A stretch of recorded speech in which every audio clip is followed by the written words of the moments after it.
မာဝကပါဠိတော်ထာဂရမှာလာရှိတဲ့နာဂထေရီမတို့အကြောင်းပေါ့ဗျာဇမနတိတ်တာဘယေကိရဘာဒရဂါမဝါတိနောနာဂထေရိယအနာရောစိတ်တဝအလာယိန်သူတဲ့ဒီဟိုမှာဇမနတိတ်တာတဘုံဘေးကြီးဖြစ်တယ်ဗျာ12နှစ်ကြာဘယ်နှစ်ကြာလဲဗျာအဲ့ဒီတဘုံဘေးဖြစ်တဲ့အခါမှာလူသားတွေမှာစားဖို့တောက်ဖို့မရှိတော့ဒီလိုဆိုတော့လူသားတွေဟာစားဝတ်နေရေးအတွက်မိမိတို့အစဉ်ပြေတဲ့အရက်ကိုပြောင်းရလားမပြောင်းရဘူးလားဗျာ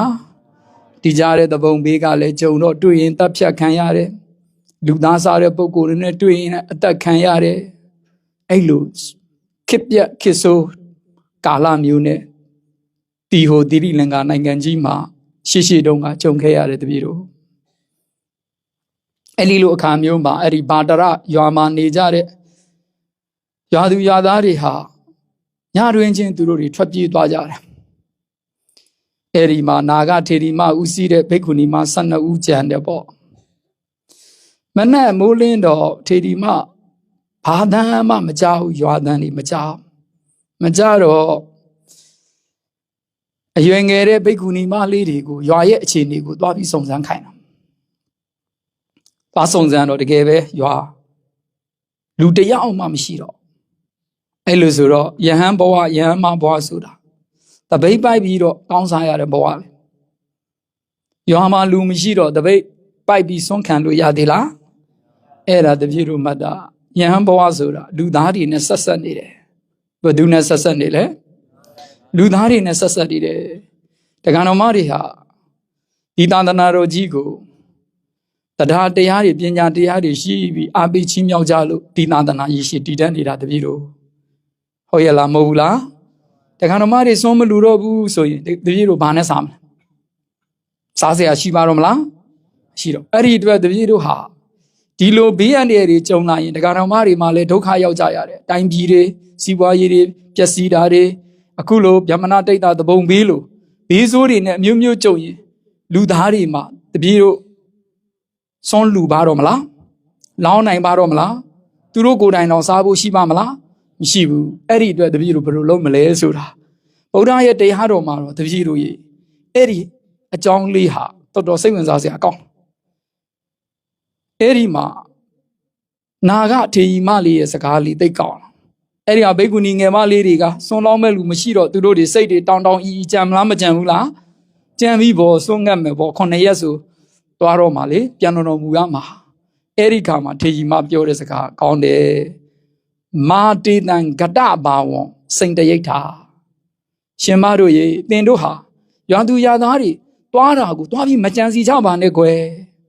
အတ္တနောဥဒိတပရိပု္ပ္ပာယောနိတောမနတိကာရီသူယေဝယောကံကရောထာကိုလုံးရမယ်ကိုအလုပ်ကိုပါဠိတော်တွေကြက်မှတ်တာတွေအဖန်ဖန်မင်းမြန်းတဲ့အထာဂရာတွေနော်ဟုတ်ပြီမိမိတို့ရဲ့တရားဓမ္မတွေကိုယောနိတောမနတိကာလအားလျော်စွာနှလုံးသွင်းပြီးတော့အားထုတ်မှုကိုပဲပြုလုပ်ကြပါကွယ်တောင်းဤမကြံစီပါနဲ့ကိုလုပ်ကိုဘာဖြစ်လဲဗျာလောက်ရဒီစားဖို့အတွက်နဲ့မကြံစီနေနဲ့တဲ့ထေရီမကြီးကအဲ့လိုမျိုးတောင်းယူတာကောင်းလားမကောင်းလားကောင်းတယ်တပည့်တို့လည်းဘဝမှာအခက်အခဲတွေကြုံတယ်ဘာမှကြံစရာမလိုဘူးတပည့်တို့ဟုတ်တယ်မလားတပိတ်ပိုက်တို့စွန့်ကန်လှဲ့လေတယ်ဘာမှမရတော့လဲရေတောက်ပေါ့ဘာမှမရရင်ရေတောက်ရေအသက်တလမကောက်ဘူးအသက်ရှိတယ်ကြားလက်ကလေးတို့ရေနားလဲလားစွန့်မစားပဲနေလို့ရတယ်တလလောက်အသက်ရှင်တယ်သဘောပေါက်လားကလေးတို့အဲ့တလအတွင်းမှာတပည့်တို့သူတော်ကောင်းတရားတွေကျင့်လိုက်မယ်ဆိုရင်ဘဝရဲ့ကုံရာအကြောင်းတွေဖြစ်မှာမဖြစ်ဘူးလားအဲ့ဒါပဲတခါတလေလောကရန်ပုံတိုင်းတွေကြမ်းတမ်းခြင်းဟာကိုဘဝအတွက်နိဗ္ဗာန်ရောက်ဖို့ပိုနီးလားမနီးဘူးလားနီးတယ်တပည့်တို့အဲ့ဒါမျိုးကောင်းတာတွေတွေးရမယ်ဟုတ်ပြီလားကောင်းတာတွေတွေးရမယ်မကြောက်နဲ့အဲ့ဘိက္ခုနီမပြောတဲ့စကားလေးနော်ကောင်းလားမကောင်းဘူးလားကောင်းတယ်မာတေတံကတဘာဝစိန်တရိဋ္ဌာ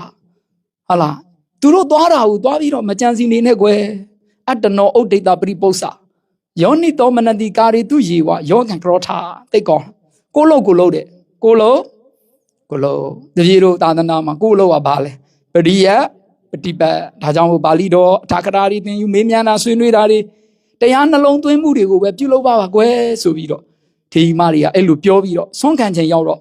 သူကိုယ်တိုင်ခေါင်းဆောင်ပြီးဆွမ်းခံကြွတာပဲသူကိုယ်တိုင်ခေါင်းဆောင်ပြီးတော့ဆွမ်းခံကြွတယ်ဗျာဘိက္ခုနီမ12ယောက်ဘယ်နှယောက်လဲဗျာရွာထဲဝင်သွားတာပဲရွာအဝင်ပေါ့လေဂါမထွားတွေဒီပင်ညောင်ပင်ကြီးရှိတယ်အဲ့ပင်ညောင်ပင်မှာသွားပြီးဆွမ်းခံရက်တာ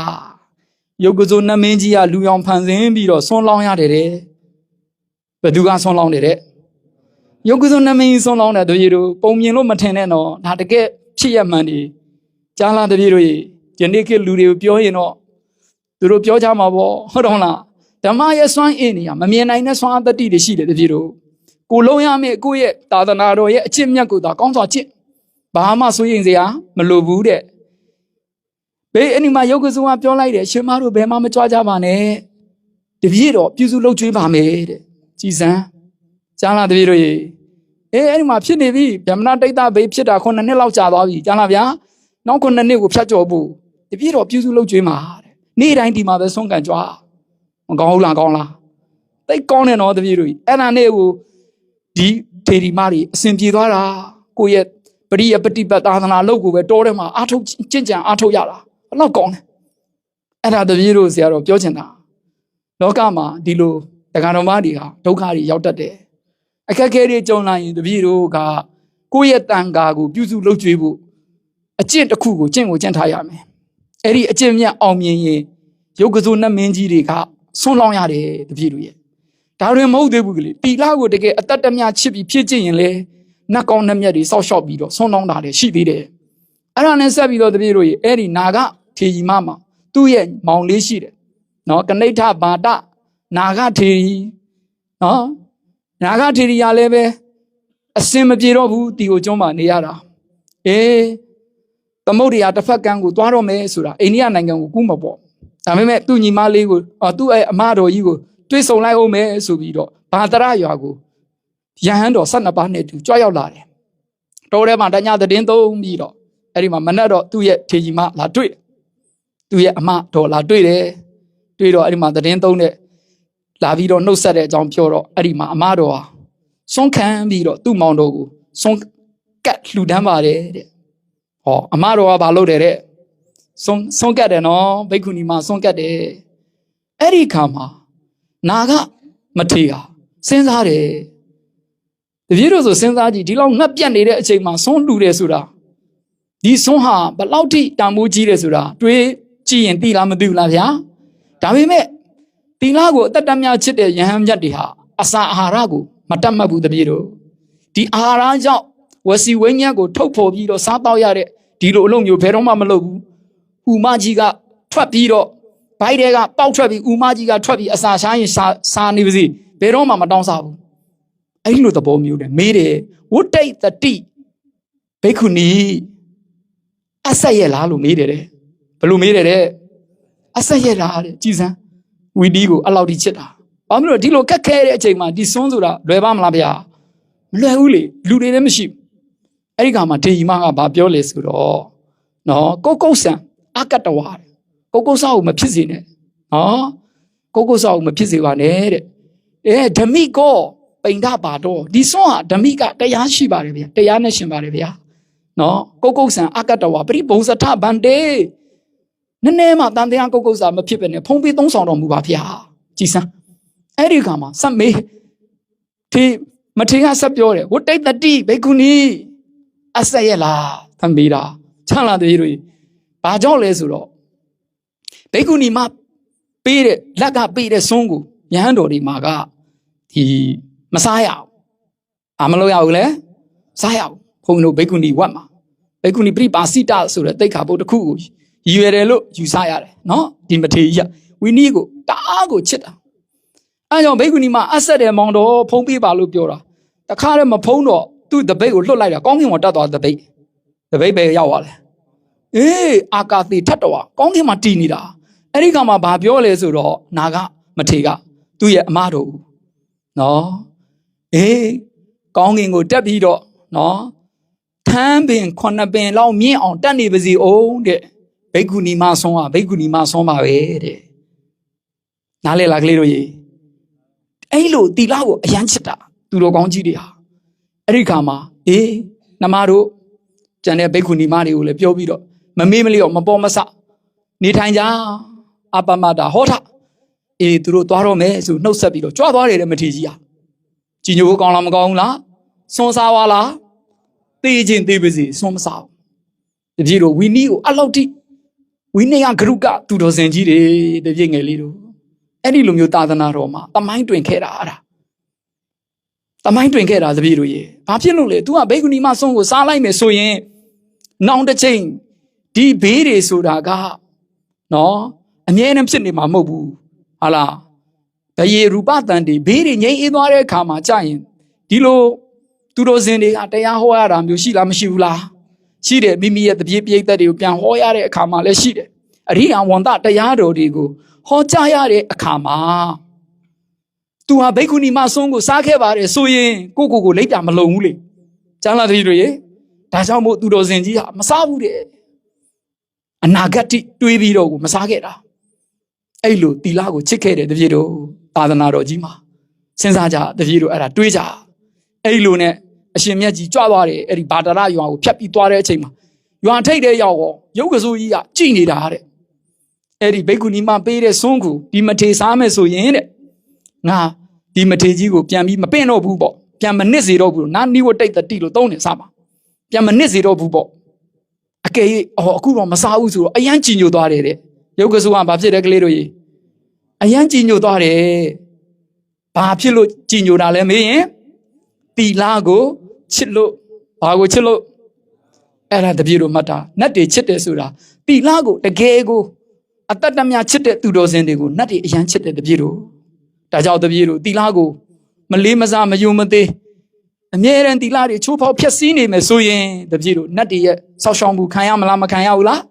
မခံရတော့ဘူးတပြေတို့ရဲ့အဲ့ဒီမထေကြတော့နတ်ကကြည်ညိုလွန်းလို့ကိုနတ်ကလူအောင်ဖန်ဆင်းပြီးတော့သူ့ရဲ့တစ်ပင်ရင်ကိုပိမ့်ဖိတ်ပြီးစွန်းအကုန်လုံးဆက်ကလူတန်းနေတယ်အရှင်မြတ်တို့မကြွပါနဲ့ဗျာ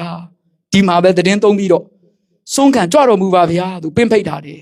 အဲ့လိုနဲ့ဘိက္ခုနီမ12ပါးဘိက္ခု12ပါးအဲ့ဒီရုပ်ကစိုးကိုမှီပြီးတော့9နှစ်လုံးအဲ့ဒီစွန်းကိုမှီဝဲပြီးသာသနာအလုပ်ကိုအားထုတ်စူးစမ်းခဲ့တယ်တပြင်းငယ်လေးတို့ရဲ့ဒီတော့ပြောချင်တာဒီနာဂထေရီမကြတော့သူကြတော့တာရဏီယဓမ္မကိုဖြစ်ခြင်းခဲ့တာတာရဏီယကျင့်ဝတ်ကိုအောင်မြင်ခဲ့တာ12နှစ်ဖြစ်ခြင်းရဘယ်နှစ်နှစ်လဲဗျာ12နှစ်အဲ့ဒီအကြောင်းမနှက်ဖန်ဆရာတော့ပြောပြတာရဏီယဓမ္မအကြောင်းနော်မထေကြီးကတော့ဖြစ်ခြင်းတာမဟုတ်ဘူးမထေကြီးကြတော့တီလာကိုအတ္တတမြ